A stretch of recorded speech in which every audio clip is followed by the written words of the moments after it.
네, 저희 곧 2부 강의 시간이 시작되는데요. 네, 이름 혹시 아직 안 바꾸신 분들이 계시다면 바꿔주시면 감사하겠습니다. 네, 화면도 다 켜주시고, 선교사님 나오실 때 저희 박수로 환영해 주시면 감사하겠습니다. 네, 안녕하세요. 네, 지금 제가 화면 공유 좀 해도 될까요? 네, 네. 감사합니다. 잠시만요.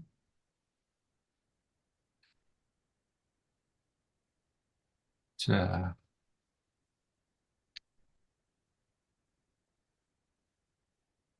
화면이 제대로 나왔나요?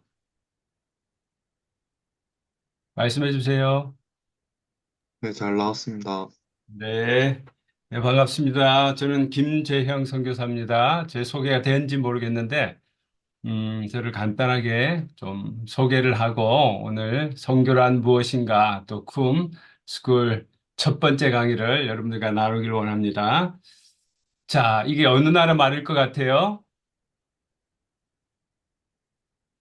아무나 마이크 켜시고 한번 말씀해 주시면 감사하겠습니다. 네팔! 아, 네, 좀 비슷했어요. 티베트입니다. 네? 티베트어입니다. 어떻게 아셨어요?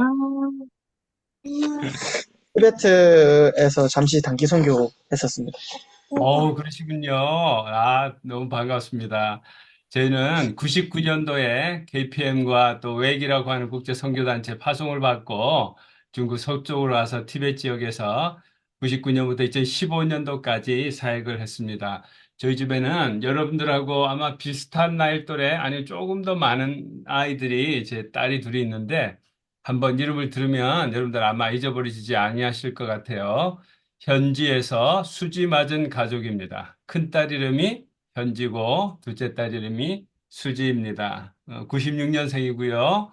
또 2000년생이고 두 딸을 데리고 있습니다. 자, 저희가 성교지 갔을 때 아마 2000년대 초반 같아요. 2001년쯤 됐나요? 선교지에서 그 사진을 찍은 사진입니다. 그리고 이제 10여 년 전에 큰아이 고등학교 졸업할 때에 버스샵이 아주 심하게 됐죠. 이런 상황으로 저희가 지나왔습니다. 요거는 한 3년 전에 저희가 이제 가족 사진을 찍은 사진이에요. 이렇게 시간이 지나면서 이 자녀들이 이 지나간 사진들을 보면서 자녀들이 이렇게 성장하는 걸 보니까 참 흐뭇하더라고요. 여러분들의 부모님들도 마찬가지고 여러분들이 나중에 부모가 됐을 때도 또 자녀들이 자라가는 모습을 보면 아주 흐뭇할 것 같아요. 같은 마음으로 하나님 아버지도 너무나 우리가 영적으로 날마다 성장해 가고 있는 것을 보시는 것을 좋아하실 것 같습니다. 네, 저희 가족이고요. 저희가 사역했던 티벳은 저희 동티벳에서 사역을 했었는데 모든 사진들은 티벳을 상징하는 그러한 사진들입니다.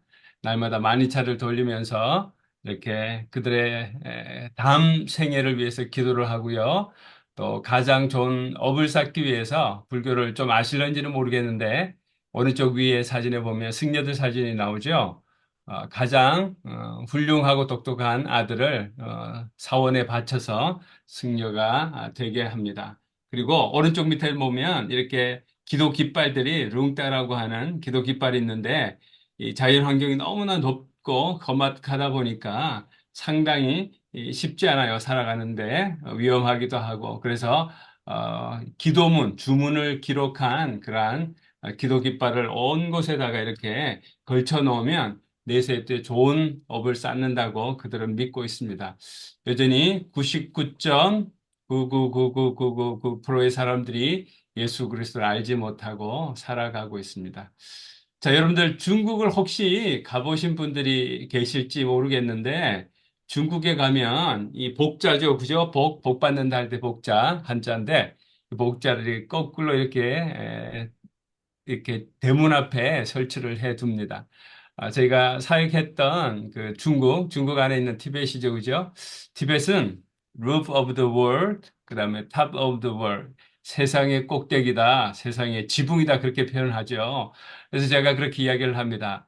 티벳 고원이 티벳 이 고원이 복을 받으면, 하나님의 복을 받으면 중력 법칙 있잖아요. 그죠? 모든 무게가 있는 것은 지구 중심으로 인력을 인해서, 중력으로 인해서 내려오듯이 티벳이 복음을 받고 티벳이 복음화가 된다면 아마 온 세계가 그 높은 곳에서의 그 축복의 복음이 아마 온 땅으로 흘러가지 않을까 저는 그렇게 소망하고 있습니다. 자, 이제 강의를 좀 시작할 텐데요. 자, 우리는 요즘 시대를 VUCA 월드라고 그렇게 이야기하고 있습니다. 여기에 VUCA에 대한 그 이니셜을 따서 앞에 글자를 따서 우리는 이러한 시대를 살고 있다. VUCA 무슨 뜻이냐? 아시는 분들도 계시겠죠. volatile, 변덕스럽다. 요즘 시대가 너무나 변덕스럽다. 그러지 않아요? 그죠? 그 다음에 uncertain, 불확실하네. 확실한 게 없어요. 그죠? 그 다음에 complex, 복잡하네. 상당히 복잡합니다. 아주 확실하고 클리어한 것이 없어요. A는 ambiguous, 모호하네. 우리가 지금 살아가고 있는 세상이 변덕스럽고 불확실하고 복잡하고 모호한 세상을 우리는 살아가고 있습니다. 2025년도를 살아가시는 대한민국의 20, 30대들 청년들은 아마 이러한 세상, 우리 모두가 이러한 세상에 살아가고 있는 것 같습니다. 그러면 이런 세상에 살아가는 우리들에게 여러분들은 제가 두 가지 질문을 좀 하기를 원합니다. 이렇게 VUCA 월드에서 살아가는 여러분 자신은 성교와 어떤 관계가 있을까 한번 좀 생각해 보시면 좋으실 것 같아요. 그리고 성교라고 하면 특별한 부르심이 필요할까요? 이런 두 질문을 스스로에게 한번 질문을 한번 해보시면 좋으실 것 같아요. 저는 이 질문에 좀 이렇게 여러 학자들을 좀 소개하고 싶습니다. 선교학자들이죠. 도널드 맥가버리라고 하는 선교학자는 이렇게 표현하고 있습니다. 선교란 예수 그리스도께서 전혀 충성을 바치지 않고 있는 자들에게 문화적 장벽을 넘어 복음을 전하는 것이다. 그는 그렇게 표현하고 있습니다. 요하네스 베르쿠리라고 하는 또 학자는요, 선교는 하나님의 나라를 전파하는 것이고 그것을 점점 더 잘 드러내는 것이다. 이렇게 표현하고 있습니다. 선교는 존 스타트는 그렇게 말하고 있어요. 선교는 교회가 이 세상 속으로 보냄을 받아서 해야 할 모든 것을 묘사하는 말이다. 이렇게 유명한 학자들이 표현을 하고 있습니다. 조금 전에 했던 두 가지 질문에 관한 이런 선교학자들의 대답을 보면서 조금 그렇게 정의해 볼 수 있을 것 같습니다. 선교는 아, 특정한 부르심을 받은 사람들, 도널드 맥가브린이 그렇게 하죠. 문화적 장벽을 넘어가는 것, 타문화권으로 가는 것, 이것은 엄청난 일이기도 하고 특정한 부르심이 필요하다고 생각이 돼요. 동시에 또 이 선교라고 하는 것은 교회가 된 우리가 이 세상 속으로 여러분들 직장과 학교와 가정을 통해서 그 부름받은 곳에서 해야 될 모든 것들을 묘사하는 말입니다. 존 스탠리는 선교를 좀 포괄적으로 이렇게 표현하고 있습니다. 어, 사문화 선교는 어떠한 특정한 사람들에게 하나님의 부름을 통해서 섬기게 하기도 하지만 또 모든 그리스도인들은 교회된 이 땅에 지상에 교회된 모든 이는 바로 이 선교의 부름이 있다고 저는 생각을 합니다. 그래서 선교와 나와 무슨 연관이 있을까? 특정한 사람들만 하는 것인 건 아닌가? 그렇게만은 생각 안 하셨으면 좋으실 것 같아요. 오늘 강의를 통해서 정말 하나님께서 우리 가운데 행하시고 우리를 불러주시는 그 부름이 얼마나 위대하고 강렬하고 광활하다라고 하는 것을 여러분들 좀 나누고 싶습니다. 네, 여러분들 스스로에게 이 표현을 한번 해보시면 좋을 것 같아요. You are born in the heart of God. 당신은 하나님의 심장에서 태어났습니다. 이 말이죠, 그죠? 저는 이 말이 너무 좋아요. 참, 선교지에서 힘들고 어려울 때마다 저희 팀 동료였던 앨런 스프롱이라고 하는 네덜란드에서 온 선교사가 있었습니다. 이분은 특별히 선교사들 자녀들에게 사실 선교지라고 하는 것은 다른 문화잖아요. 그죠? 저희 아이들이 자라날 때 사춘기도 하고 어렵기도 하고 힘들기도 했지만 그때마다 우리 이 앨런 스프롱이라고 하는 이 네덜란드 선교사님이 저희 아이들을 향해서 또 저희들을 향해서 You are born in the heart of God 이 말을 참 잘해줬어요. 이 말을 들을 때마다 저는 우리의 삶이 우리 모두가 하나님의 심장에서 태어난 사람들이구나. 이것은 저희들에게 큰 의미가 되는 것 같아요. 여러분들 지금 여러분들 속마음 안에 I am born in the heart of God 이렇게 한번 영어로 한번 이야기 한번 해보세요. I am born in the heart of God. 나는 하나님의 심장에서 태어난 사람이야.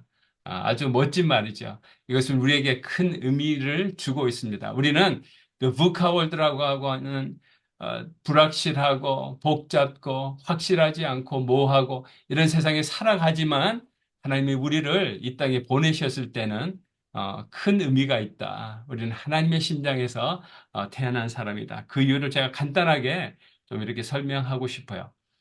자, 여러분들 이 그래프를 보면요.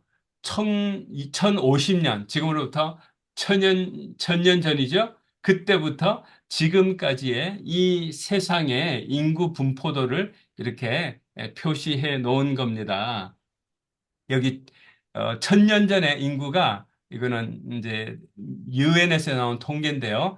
자, 우리가 지금 2025년도를 살아가고 있잖아요.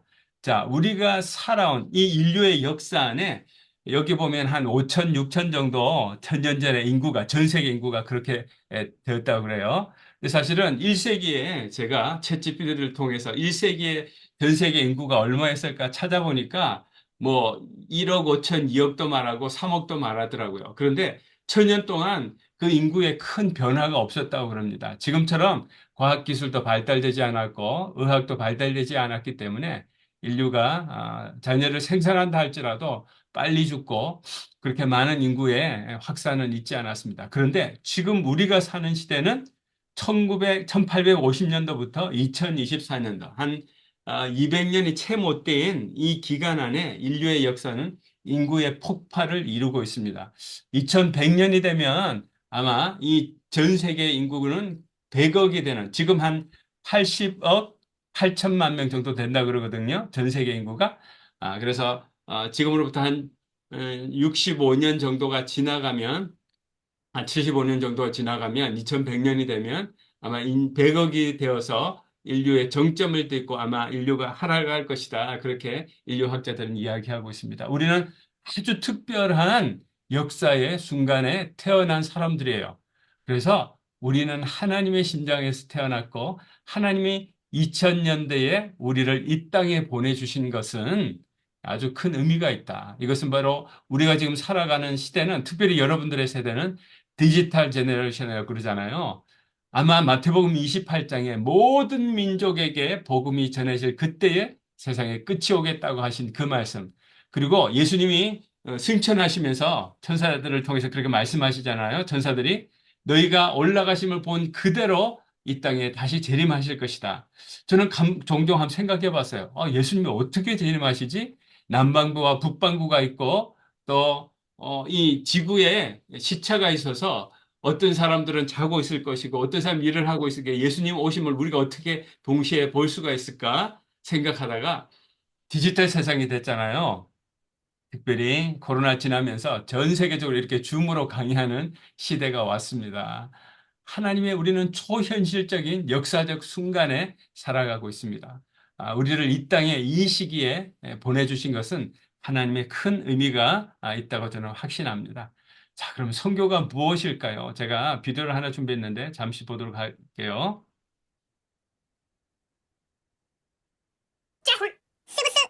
저희 회사는 중소기업으로서 외국인 근로자분들이 직원의 절반가량을 차지하는데요.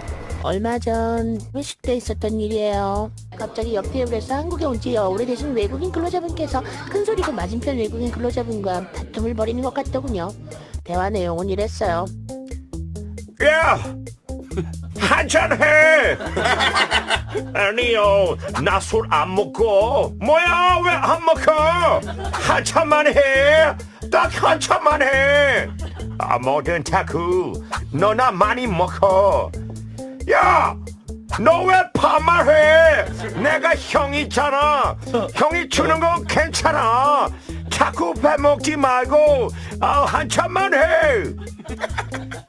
그러자 갑자기 외국인 근로자 두 번째 분이 이가 모국어로 갑자기 말을 했어요.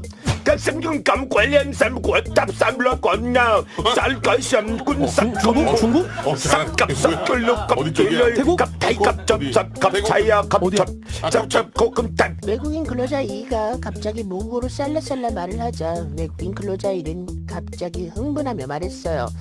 야 한국 말로 해 너 왜 자꾸 니네 나라 말로 말해 그러자 외국인 근로자 이가 더 화를 내며 하는 말. 너랑 나랑 같은 나라야 이 멍청아 너 한국 사람 아니야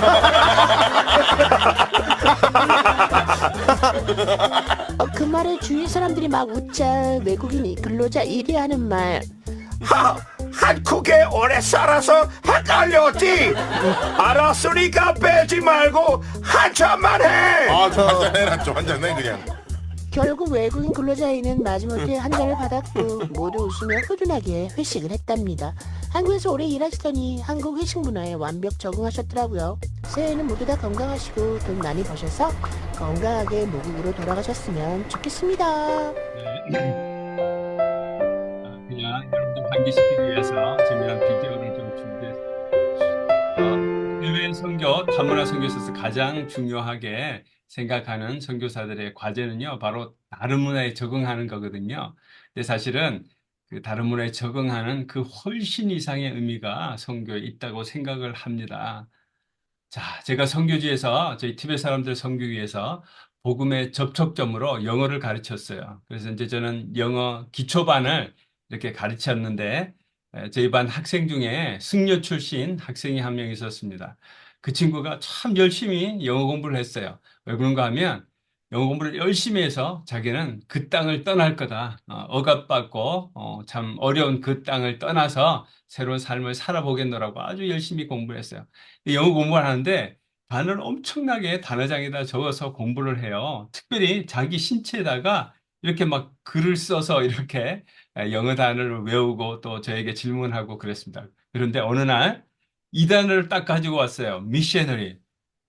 그러면서 Are you this person? 당신 이거 하는 사람 맞지? 이렇게 묻는 거예요. 그런데 여러분들 그 땅은 선교사 신분으로 살아갈 수가 없습니다. 제가 그 질문을 받는 순간 당황했어요. 아, 이걸 어떻게 설명하지? 이걸 어떻게 설명하지? 이 보안상 아주 큰 문제인데 들키면 안 되는데 아주 순간적으로 고민이 되었습니다. 그런데 하나님께서 지혜를 주셨어요. 영어 선생님답게 미셔너리 그거 아주 중요한 단어야. 미셔너리는 미션 플러스 어리. 그러니까 큰 빅 태스크를 미션이라고 그러고 미션 뒤에 무슨 secretary, early 이렇게 들어가면 뭐를 행하는 사람이야. 그렇게 딱 설명했어요. 그러니까 우리 모두는 예수 그리스도를 믿는 사람은 모두가 미셔너리야. 제가 그렇게 설명했던 기억이 납니다. 우리 모든 사람은 이 빅 태스크, 마태복음 28장 나오는 예수님께서 제자들에게 하신 그 명령을 우리는 그 빅 태스크, 그 놀라운 큰 임무를 행하는 사람들이죠. 그래서 우리 모두는 미셔너리인 것 같습니다. 선교라고 하는 단어는 사실 성경에 나타나지 않습니다. 이 라틴어인데요. 미시오라고 하는 라틴어에서 나온 영어 단어가 미션입니다. 선교라고 하는 단어죠. 이것은 헬라어에 보면은 아포스텔로 뭐 이런 말을 써서 보내다. 근데 보내는데 펜포라고 하는 또 다른 헬라어도 있어요. 그런데 특별히 아포스텔로는 그 영어의 사도들, 아포스텔이라고 하는 말이 있죠. 그 단어가 이 헬라에서 나온 단어인데 특별한 임무, 특별한 목적을 향해서 보내는 사람들 이런 뜻을 가지고 있습니다. 보내다라고 하는 것이 이 미션의 원래 원어적인 그 라틴어의 의미인 것입니다. 그래서 이 미테레라고 하는 라틴어에서 미시오 바로 이렇게 명사가 나왔는데 미션이라고 선교라고 하는 것은 보낸다, 보냄이다. 이것이 원래 이 선교의 본래적인 의미인 것입니다. 여러분들 그 세계 선교의 역사를 보면요. 보냄의 역사예요. 하나님께서 창세기로부터 교회가 지상의 교회 시작됐던 AD 100년까지 주님 오셨던 그 당시까지 성경의 역사는 바로 창조의 역사 있고 그 역사에 플러스 하나님 그 역사 가운데 교회 역사를 통해서 지금까지 끊임없이 장기로 단기로 사람들을 보내주시는 그 역사가 그 바로 미션이다, 선교다. 그렇게 저는 좀 정의하고 싶습니다. 하나님은 이 땅을 향해서 두 가지의 큰 중요한 목적이 있다고 저는 생각해요. 고린도후서 5장 17절은 우리가 너무나 잘 아는 말씀이죠. 이전 것은 지나갔으니 보라 무엇이 됐다고요? 새 것이 되었도다. 어, 이제 새 것이 된 우리가 고린도서 5장 18절에 보면 화목하게 하는 직분을 우리 가운데 주셨다고 그랬거든요. 하나님이 이 세상을 향한 가장 큰 목적 중에 하나는 바로 우리를 새롭게 하시는 거예요. 새로운 피조물로. 창세 때 그 피조물이 온전하게 회복되고 우리를 지나간 그 과거의 그 일그러진 형상에서 새로운 피조물로 만드시는 것. 바로 생명을 다시 주시는 것이고 그 생명을 다시 주시는 것은 생명의 원천이신 하나님과 우리와 새롭게 연관을 맺는 것. 그 관계의 회복을 바로 가장 성경은 하나님의 우리를 이 세상을 향하신 가장 큰 목적이라고 말씀하고 있는 것 같습니다. 생명만 있으면 끝이 나는가? 그것이 아니라 그리스도의 장성한 분량에까지 자라가라. 성경에 우리를 향하신 하나님의 그 뜻은 또 우리가 그 상태에 머물러 있는 것이 아니라 자라가기를 원하는 것 같아요. 그래서 제가 제일 처음에 제 가족 사진을 여러분들에게 보여드렸는데 아이가 태어나서 너무나 감사하고 그 생명이 너무나 귀하죠. 그러나 그 생명이 그대로만 있다면 부모로서 너무 마음이 아플 것 같아요. 자라가고 성숙하는 것. 이 세상을 향하신 하나님의 가장 큰 두 가지의 중요한 목적은 바로 생명과 관계 회복이고 회복된 그 생명은 새로운 그리스도의 장성한 분량에까지 자라가는 그 성숙과 성장이 필요하다. 이것을 이루기 위한 것이 바로 선교라고 하는 것입니다. 저는 선교를 복의 확장이다. 하나님께서 우리 가운데 주신 그 복의 확장이다. 이렇게 설명해 보고 싶어요.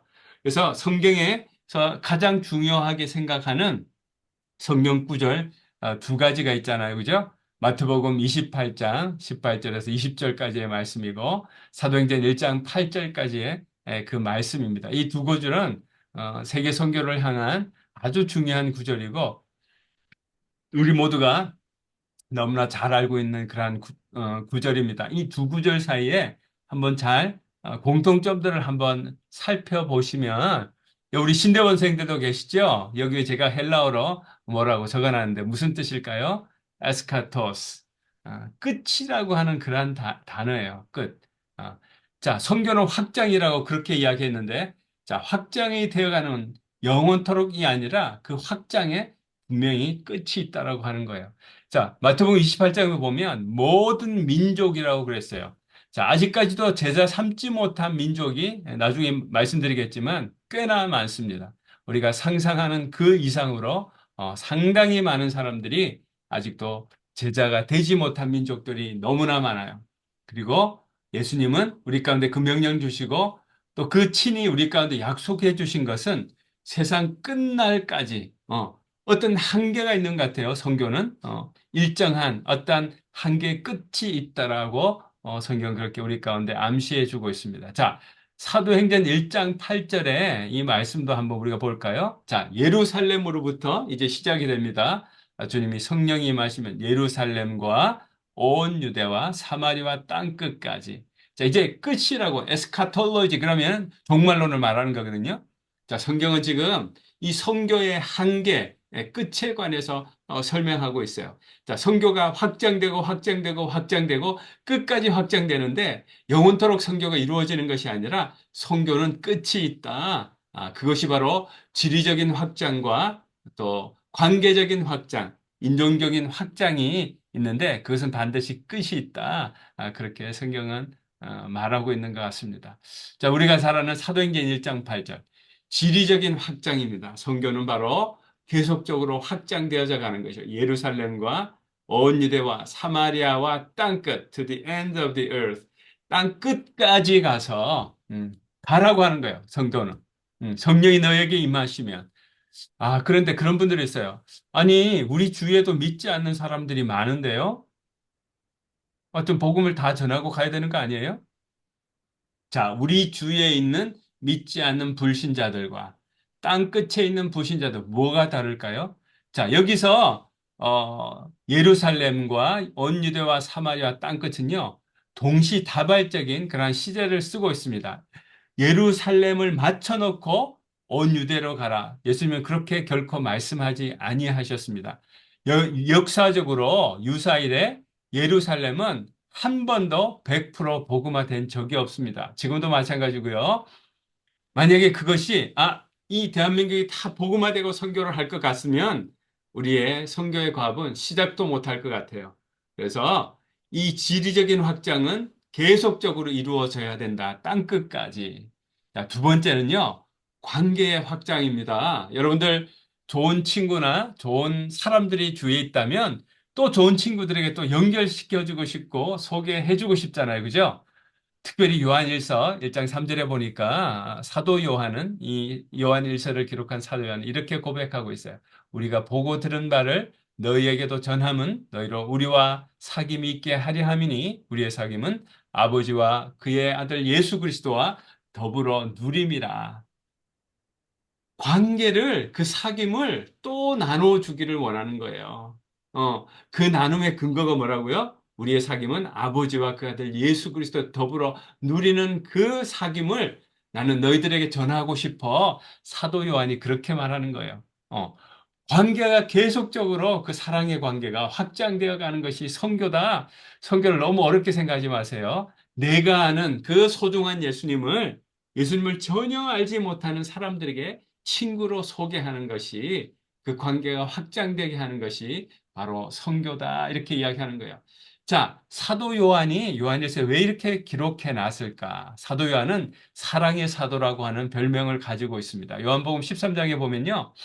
사도 요한 그 12명의 제자 중에 그렇게 성경을 표현하고 있어요. 요한복음은 예수의 그 선생의 품에 안겼던 자라.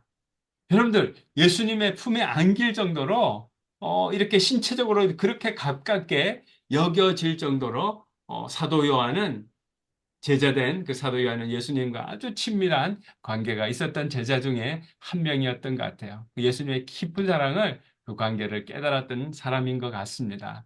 자, 그래서 선교는 확장이다. 지리적인 확장이고 그래서 대한민국에만 있는 것이 아니라 미국에만 있는 것이 아니라 또 이 동아시아를 넘어서 또 남아시아를 넘어서 중앙아시아, 중동, 유럽까지 온 세상을 확장하는 그리고 그 확장이 지리적인 확장이 아니라 단순한 지리적인 확장이 아니라 내가 아는 그 예수님을 또 전하고 또 예수님을 사귀었던 그 사람이 또 예수님을 전하고 이렇게 관계의 확장이다.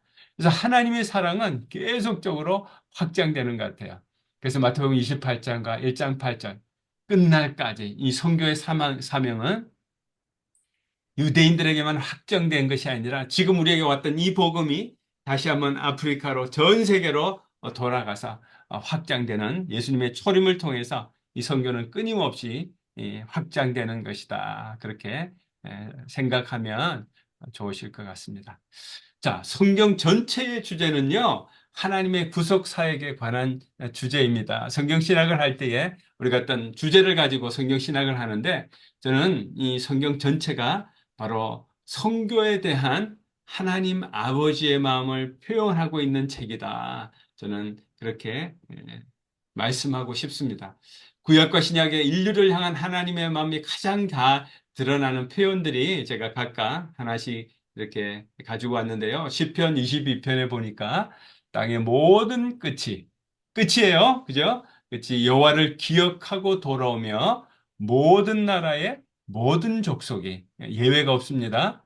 주의 앞에 예배하리니 나라는 여호와의 것이요 여호와는 모든 나라의 주제의 심이로다. 모든 나라의 중심이 되시는 주인이시라고 하는 거죠. 바로 이게 구약의 생각이에요.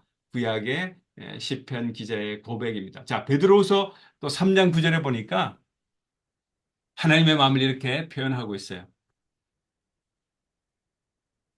제가 한번 지금 본부에서 사역하고 있는데 사무실에서 이제 그런 농담 하잖아요. 아, 피곤하고 힘드니 예수님 내일이라도 당장 오셨으면 좋겠어. 이렇게 이야기했어요. 그러니까 어떤 선교사님이 안 돼요! 이렇게 하는 거예요. 제가 멈칫해서 왜요? 그러니까 제 동생이 아직 예수님을 모르거든요. 제가 그 말 듣는 순간 너무너무 죄송하고 회개를 했습니다. 하나님 아버지의 마음은 오래 참으사 아무도 멸망하지 아니하고 다 회개에 이르기를 원하시는 것이 하나님 아버지의 마음인 것이죠. 자, 성교는요, 창조로부터 이미 예비되어졌고, 계획되어진 것입니다. 창조의 목적이 무엇일까요? 하나님은 6일 동안 창조하셨고, 제일 마지막 날에 하나님의 형상인 사람을 창조하셨어요. 창조하시고 하나님이 1장 28절을 보니까 그들에게, 인간들이죠, 복을 주시며, 하나님이 창조하시고 사람들에게 해주고 싶으셨던 것이 복을 주시는 것이었어요. 복. 자, 아까 전에도 제가 그 복자를 보여드렸는데, 이때 하나님의 창조의 목적은 우리들에게 복 주시기를 원하시는 것이었다. 자, 인류를 향한 하나님의 창조의 목적의 시작이 바로 복 주시는 건데, 이 복자, 한자 복자인데, 여러분들 잘 모르실 수도 있는데, 이 복자예요. 복 받는다. 이렇게 할 때 복자. 근데 중국 사람들은 이 복을 이렇게 뒤집어 놓습니다. 대문 앞에. 복을 너무너무나 좋아하는 민족이거든요. 우리도 복을 좋아하는 민족이죠. 근데 중국 사람들도 상당히 복을 좋아해요. 근데 왜 이렇게 뒤집어 놓는가 했더니, 이 따오라고 하는 중국식 표현이요. 뒤집다라고 하는 다오, 첫 번째 한자고요. 또 두 번째는 도착하다라고 하는 그러한 단어입니다. 표현이 다 빙임이 다오예요. 자, 그러니 복을 뒤집으니 복이 도착한다. 이런 측면에서 복을 이렇게 뒤집어서 한자를 뒤집어서 대문 앞에다가 다 이렇게 표시를 해뒀습니다. 이 사람들이 이야기하는 것은 바로 이렇게 돈다발이 쏟아지는 거죠. 우리는 흔히 생각할 때 이 하나님께서 복 주신다. 물론 이런 물질적인 복, 건강의 복, 명예의 복이 포함되어 있습니다. 근데 성경에서 이야기하는 이 진정한 복은 어떤 복일까요? 그 히브리어 원어를 보면 아주 재밌는데요. 바락이라고 하는 단어를 써요. 자, 여러분들 밑에 보시면 to bless, kneel, salute or greet 이런 표현이 있죠. 무슨 말인가 하면 축복한다, 무릎을 꿇다, 경례하다, 인사하다 이런 표현이에요. 우리가 생각하는 복과 좀 다르네? 근데 잘 보십시오. 누구를 축복하고 무릎을 꿇고 인사를 하고 경례를 하는 것은 어떤 관계일 때 하는 거죠? 관계가 가까워야 되는 거예요. 그죠? 어, 관계가 가깝지 않으면 이렇게 할 수가 없는 거예요. 같이 밥도 먹다, 같이 시간도 보내 이런 뜻도 있습니다. 이 바락이라고 하는 하나님께서 복 주시다가 할 때는. 자, 성경에서 말하는 그 복은요, 우리가 생각하는 물질 성공, 그것보다 훨씬 더 넓은 차원의 의미가 있습니다. 바로 하나님과 우리와의 관계적인 그 의미의 복을 의미한다 생각하는 거예요. 여러분들, 창조의 결과는 하나님이 보고 터브라고 하는 단어를 쓰잖아요. 심히 좋았더라. 뭐가 좋았을까요? 아무리 돈이 많아도, 아무리 내가 성공해도, 주위의 사람들과 관계가 어려우면 우리는 그것을 복이라고 생각하지 않습니다. 자, 여기서 심히 좋았더라. 그 창조의 결과는요, 토부였는데 하나님과 관계, 사람들과의 관계, 이 피조 세계와의 관계가 너무너무나 복이 좋았더라. 그 관계가 좋았더라. 그 말씀을 하고 있는 거예요. 그런데 하나님과 우리의 관계가 깨트려져 버렸어요. broken relationship, 깨져 버렸어요. 왜? 죄가 들어와가지고. 그래서 창세기의 그때부터 타락한 이후부터 요한계시록까지의 성경의 모든 이야기들은 그 관계의 회복이에요. 첫 번째로 복을 주셨는데 그 복이 새롭게 회복되는 것이 바로 성교의 이야기요. 그것이 바로 요한계시록까지의 회복과 완성에 관한 이야기가 바로 성교의 이야기고 그것이 바로 성경의 주제인 것입니다. 자, 이제 하나님은 이 타락한 인류 가운데 창조하셨는데 그 창조 이후에 인간의 타락 이후에 회복의 과정을 시작하셨습니다. 이제 선교를 시작하신 거죠. 그러면서 한 사람을 부르셨습니다. 창세기 타락한 이후에 창세기 4장부터 11장까지는 계속 저주라고 하는 단어가 계속 반복이 돼요. 6번이 나오는데 12장에 가면서 이제 그 모든 것들이 이제 그 저주가 이렇게 전환이 됩니다. 오늘 여기 그 화면을 보시면은 창세기 12장 1절에서 3절까지 보니까 아브라함을 부르시고 복을 주어 복이 될지라 축복하는 자에게 내가 복을 내리고 복을 얻을 것이라 하신지라. 창조의 그 목적대로 이제 다시 아브라함을 부르셔서 이제 하나님의 선교를 시작하셨습니다. 그리고는 1절에 보니까 뭐라고요? 내가 내게 보여줄 땅으로 어떻게 하라? 가라. Go. 이것이 바로 보내고 또 보내고 이것이 바로 선교의 역사입니다. 자, 여러분들 이 그래프를 보시면 살아계신 하나님은 선교하시는 하나님이시다. 아브라함에게 주신 그 하나님의 약속이 점진적으로 확대되어져 가는 것이죠. 구약 시대를 통해서 신약을 통해서 종말의 완성까지 살아계신 하나님은 바로 선교하시는 하나님입니다. 이 진정한 복은요, 관계의 복이라고 그랬잖아요. 물론 하나님께서 우리 가운데 말하기로 할 때는 물질적인 축복까지도 물론 포함됩니다만은 그것보다 근원적인 그 히브리어의 원어적인 의미는 관계적인 단어입니다. 제가 관계적인 단어로 잠언 21장에 나왔는데 다투는 여인과 함께 큰 집에서 사는 것보다 옥탑방이죠. 움막에서 혼자 사는 것이 더 낫다. 이런 재미난 잠언의 표현이 있습니다. 관계의 중요성을 이야기하는 거죠. 자, 여러분들 여기 보면 브랜 브라운이라고 하는 사회심리학자가 있습니다. 1965년생인데요. 미국의 아주 유명한 사회심리학자인데 이분이 10여 년 동안 연구 논문을 준비했습니다. 그의 연구 논문의 주제는 뭔가 하면 이 인류의 남녀노소, 인종을 불문하고 사람이라고 하는 존재에 있어서 가장 중요한 핵심적인 원함은 무엇일까? 코어 디자이어, 핵심적인 욕구는 무엇일까? 그런 연구를 10년 동안 했어요. 그리고 그녀가 연구한 이후에 결론을 내린 것이 있습니다. 아, 이것이었구나. 그리고는 그는 그리스도인이 되었다는 그 후문을 제가 들었습니다. 그분이 중요하게 생각하는 것. 연구를 다 해보니까요. 모든 인류의, 모든 사람이라고 하는 존재의 가장 내면적인 욕구는 어딘가에 연결되어 있다라고 하는 그것이에요. 사실 세상에서 가장 좀 힘든 사람들이, 어려운 사람들이, 불쌍한 사람들이 고아인 것 같아요. 연결고리가 끊어져 버렸잖아요. 그래서 safety, 이 연결은 그냥 막연하게 연결되어 있는 걸 말하는 것이 아닙니다. 정말로 안전하게 내가 어딘가에 소속되어 있구나. 여러분들 오늘 쿰스쿨 하는데 여러분들 이렇게 공동체 안에, 여러분들 지역교회 공동체 안에, 여러분들 가정에 우리 속해 있기 때문에 안정감을 누리는 건데요. 가족이라고 항상 좋나요? 그렇지는 않잖아요. 그죠? 연결은 돼 있는데 안전하지 못한 공동체나 가족들도 있을 수 있어요. 그런데 진정한 복은 바로 하나님과의 온전한, 내가 하나님과 연결되어 있다. 그것을 모르는 사람들에게 가서 알려주는 거예요. 그래서 진정한 복은 바로 진정한, 우리가 어디에서 나와 있는지 그분을 아는 그 하나님과의 연결을 통해서 우리는 선교를 할 수 있다. 그렇게 설명하고 있습니다. 그래서 미션 언더, 선교는 계속적으로 활력 있게 움직여 가야 합니다.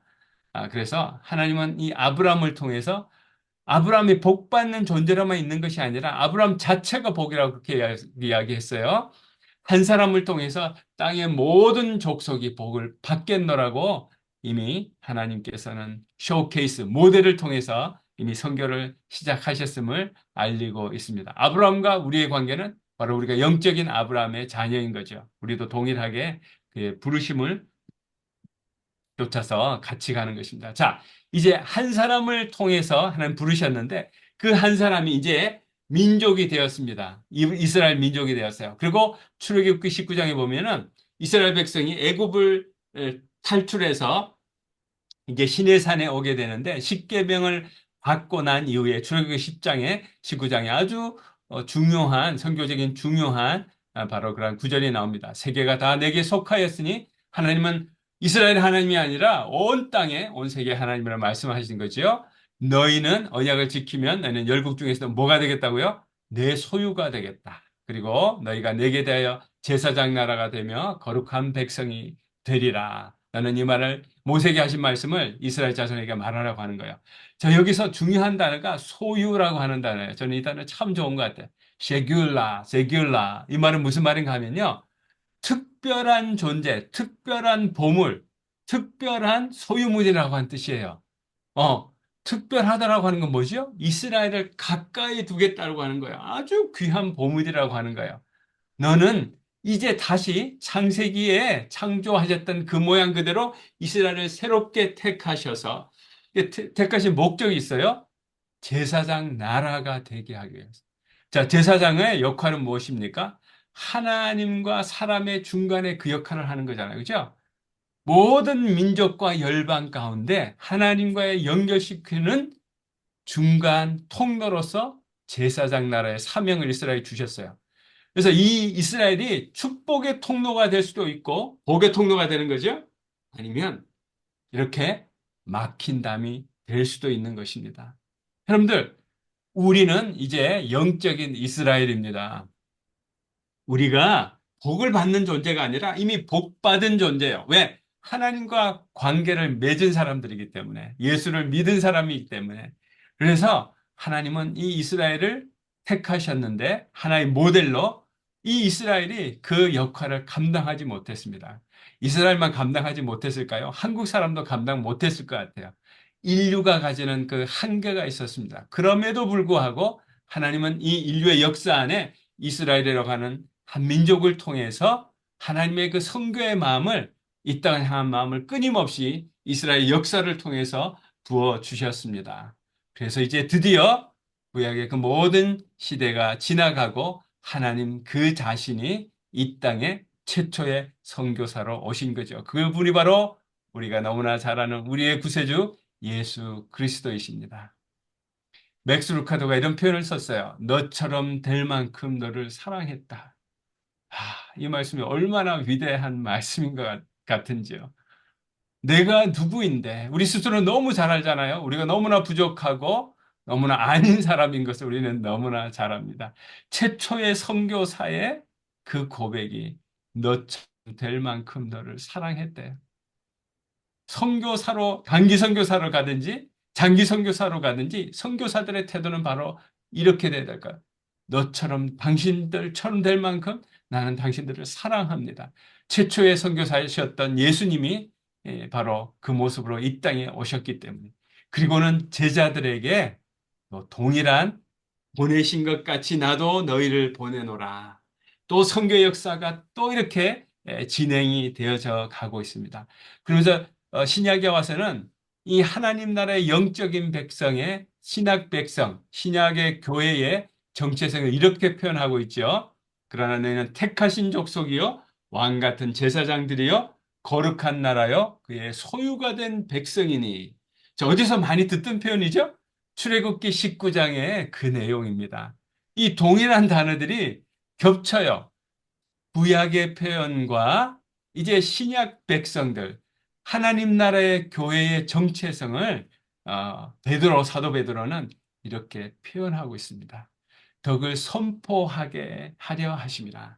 자손에게 고할지니라. 복을 선포하고 나누는 거예요. 우리의 존재, 우리의 해야 될 사명은, 우리의 존재 자체가 복이기 때문에 그 복을 하나님과 끊어진 그 관계 안에 들어가서 나누는 존재로 우리를 부르셨다라고 하는 것입니다.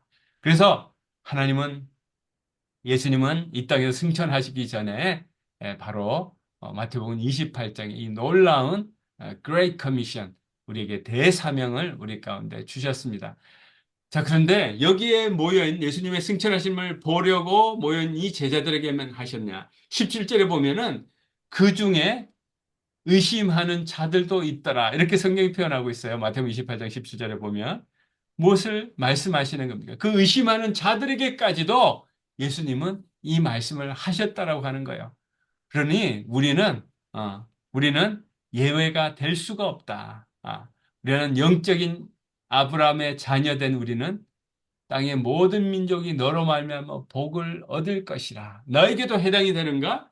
물론입니다. 우리의 창조의 하나님 우리를 이 땅에 이 특별한 시기에 특별한 시대에 우리를 태어나게 하신 것은 하나님의 그 놀라운 창조의 목적과 뜻이 있다라고 하는 거예요.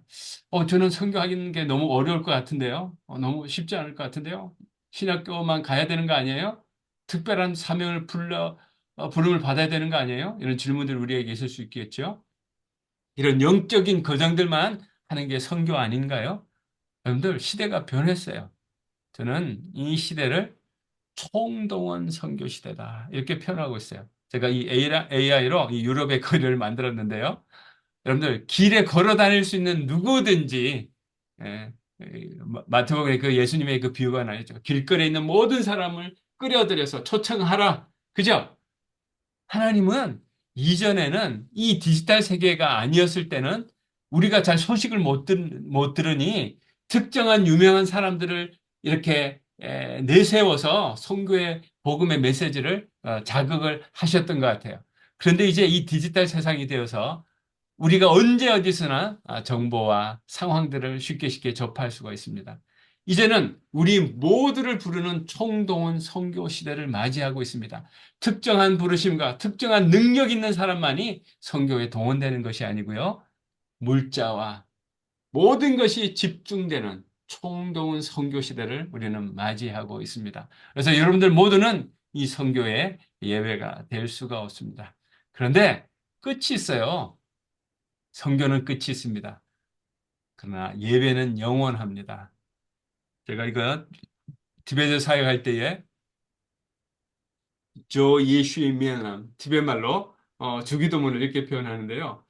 티베트 그 불교 탕화라고 그러죠. 탱화라고 그러죠.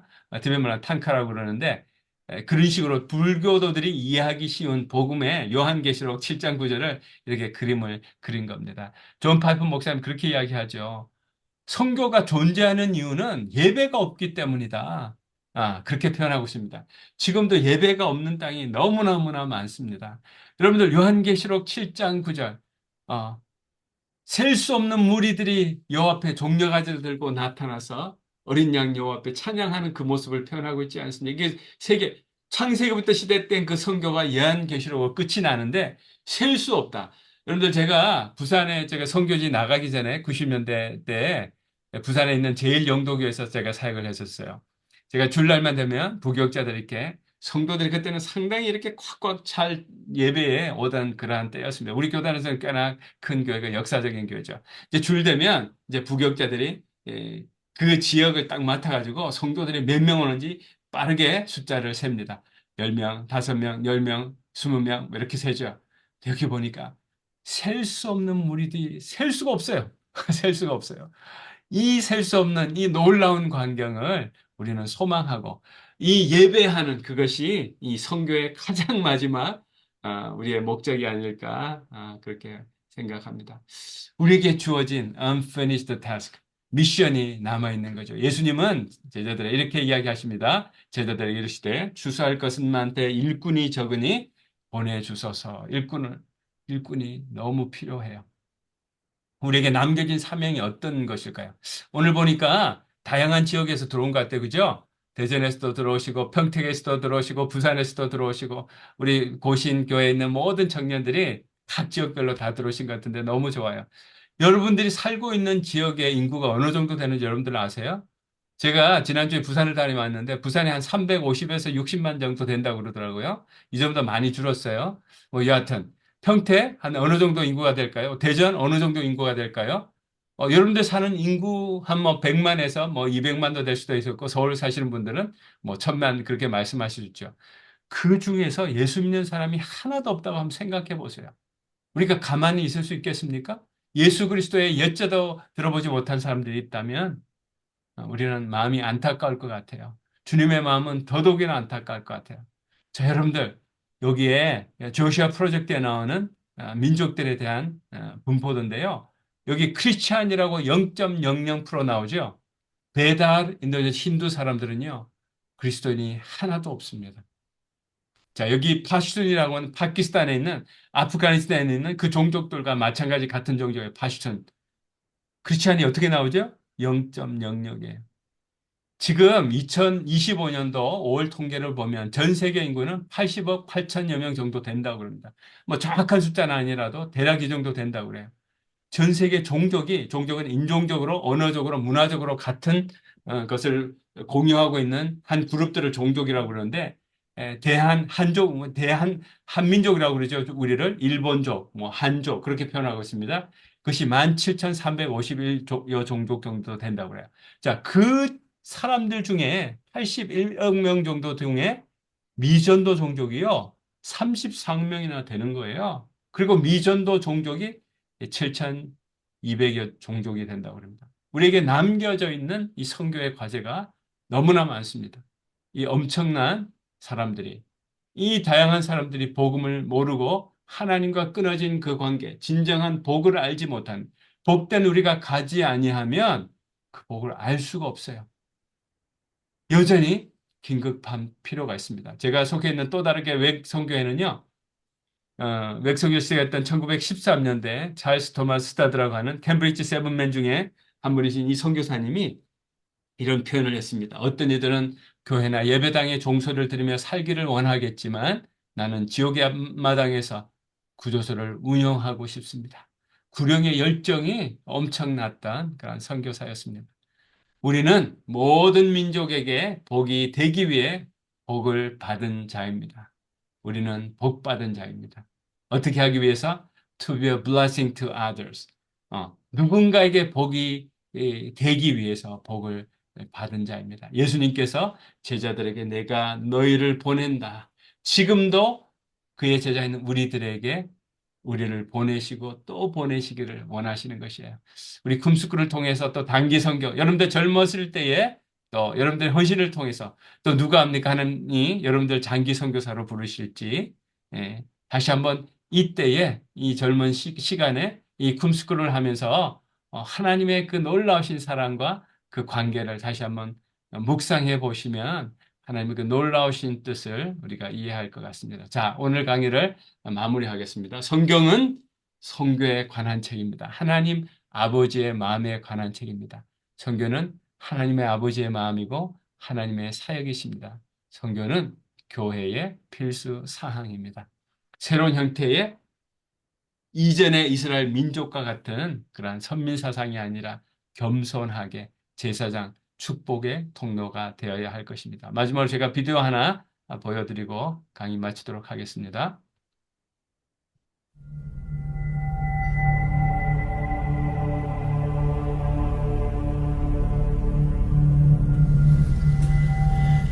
In the beginning, God created man in his own image. He walked with man in the cool of Eden, but sin interrupted that union. So God created the missionary. God said, I need someone willing to say no to the status quo, no to the dream of wealth, leave their families to fly to a distant land, and learn a language they have never heard, ride in cramped buses on backs of camels, someone who would sleep anywhere, eat anything, bear the heat, and fight the freeze with a smile on their face, just to take the gospel to a people not their own. So God created the missionary. God said, because the harvest is plentiful, I need someone ready to sow the seed, to plow the ground, water the seed, and reap the harvest which is ripe. Someone to go and train, to multiply the crops, and to answer the call and pay the price. So God created the missionary. God said, I need someone who is a radical servant of all, taking the lowliest job, washing the feet of the poor, caring for the sick, and cleaning their wounds. I need someone to visit the prisoner, care for the widow and the orphan, to sit in the dust with a child and tell them that they are loved. So God made a missionary. God said, he needed someone who would believe that blind eyes could see and lame feet could walk and that the dead could live again. Someone who would pray long hours and intercede through the night with wordless groans of petition so that one soul might be saved. God said, I need someone honest and brave, full of grace, mercy, and compassion, free from fear and passivity, walking in true identity, someone burning with love and girded with truth, someone who radiantly reflects God's glory. So God made a missionary. God said, I need someone who would say yes before they were asked, someone who would go to distant islands, barren deserts, inner cities, closed nations, next-door neighbors, and prestigious universities to reach the unreached. Who would hike any mountain and endure any obstacle? Because how will they believe in him of whom they have never heard? How will they hear unless someone preaches? And how will they preach unless they are sent? So God made the missionary.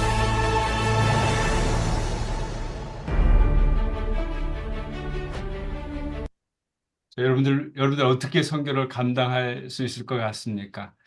지금 이 시간에 여러분들의 이 인생의 계절에 여러분들이 드릴 수 있는 것들 좀 드리면 좋을 것 같아요. 여러분들이 드릴 수 있는 시간, 여러분들 드릴 수 있는 그 마음을 주님께 드리면 하나님의 그 능력의 손위에 맡겨지면 놀라운 역사가 일어날 것이라고 생각합니다. 요한복음 6장에는 오병이의 역사를 아시죠? 그 어린아이, 연약한 어린아이가 가지고 있었던 그 보리떡 5개와 물고기 2마리를 주님께 드렸을 그때에 하나님께서는 놀라운 역사를 일으키셨습니다. 방금 봤던 그 비디오의 내용처럼 하나님께서는 우리의 헌신을, 그런 사람들을 찾고 계시는 거죠. 그래서 선교는 바로 그 하나님의 마음을 알아서 그의 마음을 통해서 보냄을 받는 것이다. 하나님과 깊은 관계 가운데 있는 자들이 할 수 있는 일이다. 이렇게 생각하면 좋으실 것 같습니다. 오늘 저희가 강의를 마치고 함께 같이 제가 기도하고 마무리하도록 하겠습니다. 같이 기도할까요? 하나님 아버지 감사합니다. 오늘 귀한 또 금스쿨 첫 번째 날에 우리 귀한 형제자매들 함께 모여 교제하고 또 함께 선교가 무엇인가 라고 하는 주제를 가지고 강의로 나누었습니다. 아버지 젊었을 때에 또 선교를 알고자 하는 이 마음, 또 주님을 섬기고자 하는 이 귀한 청년들의 마음 안에 다시 한번 성령으로 역사해 주시고 하나님 아버지의 그 마음을 이들에게 온전하게 부어주시기를 소원하고 기도합니다. 이제 스쿨 시작했습니다. 하나님 마치는 그 시간까지 계속적으로 역사해 주시고 은혜를 베풀어 주시옵소서. 감사드리며 예수님의 이름으로 축복하고 기도 올리옵나이다. 아멘.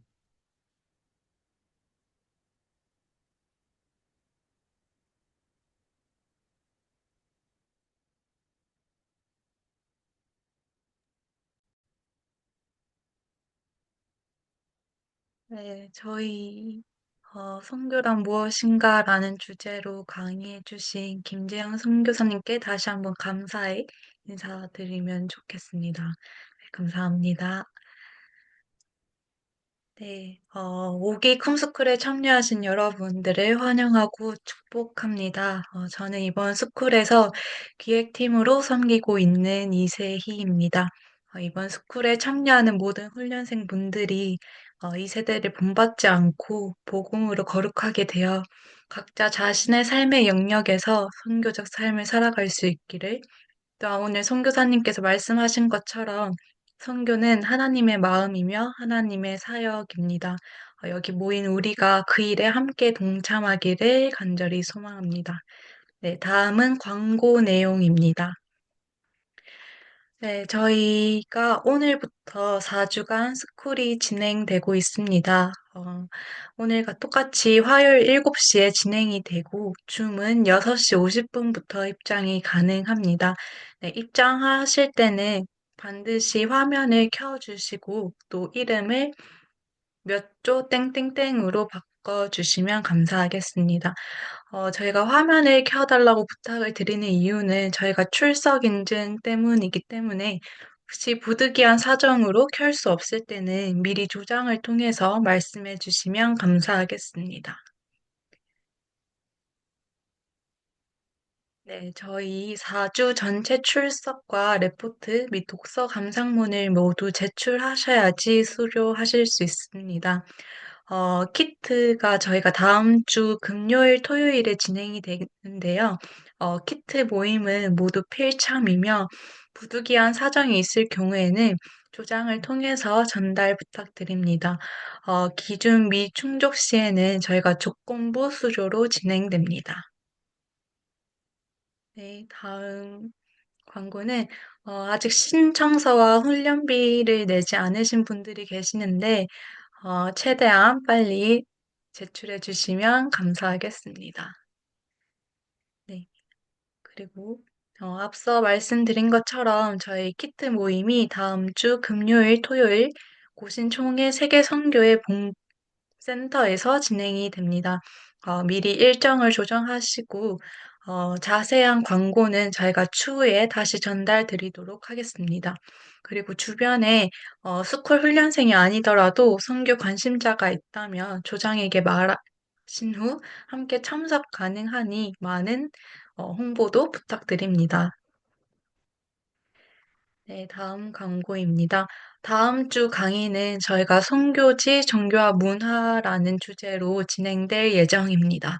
이슬람, 힌두교, 불교, 샤머니즘 중 두 주제를 선택해서 저희가 1부, 2부 나누어 수강을 하게 됩니다. 각 조방을 통해서 상세 안내가 전달될 예정이오니 원활한 준비를 위해서 신속하게 회신 부탁드립니다. 네. 이상 광고는 끝이 났고요. 저희가 조별 모임에 들어가기 앞서서 함께 단체 사진을 찍고, 네,